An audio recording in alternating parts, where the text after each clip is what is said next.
Sit down, sit down. Sit down, Charlotte. Sit down. Guys, sumubuta siya guys. Siguro yung mucus niya to. Yan. From time to time, pinupunasan ko yan kasi hindi naman nila kaya. Siguro kasi hindi sila marunong mag-ano, kaya yung mucus nila dito lumabas. Okay. Dati, nagagalit siya sa akin. Ano, pinupunasan ko yan kasi sakit siguro. Kaya dinadahan-dahan ko yan. Nakapunasan.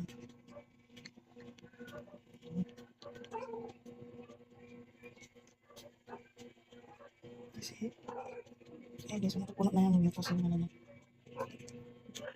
Yung pinapunas ko guys, basang ano, tela. Kasi, para, saktan. Hindi siya masaktan. Kasi, last time kasi, nagalit na siya sa akin. Kasi, nasaktan na siya. Masakit. Kasi, parang tumigas na yung ano niya. Sipon niya. Kami. Dito. Good girl. Good girl, baby. Ay, naku. Ay, ka parang uli, anak ka ha.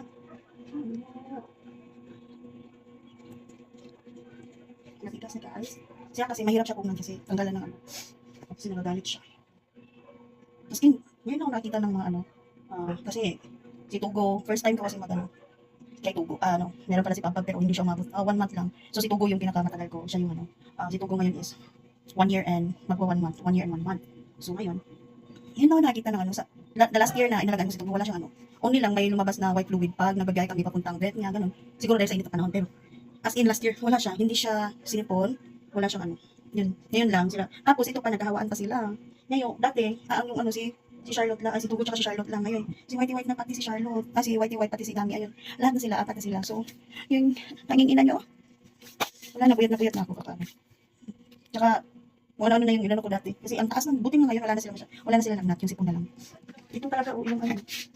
Ito, painom natin to guys, ito. Ano, hindi muna. Mamaya na lang yan pag ano, pagpatulungan. Ito yan.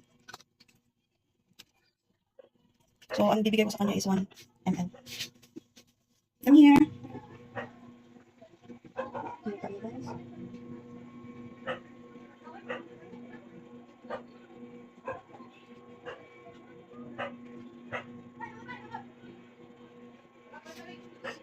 Kasi, ito ba, or itong Vita Aid niya ako, pero, nahirapan na kasi siya mag-ano. Ito na unahin natin yung bronchior. Okay, tayo na tayo. Good girl. Good girl naman kasi mabilis lang yan siya kainin mo. Sila nito.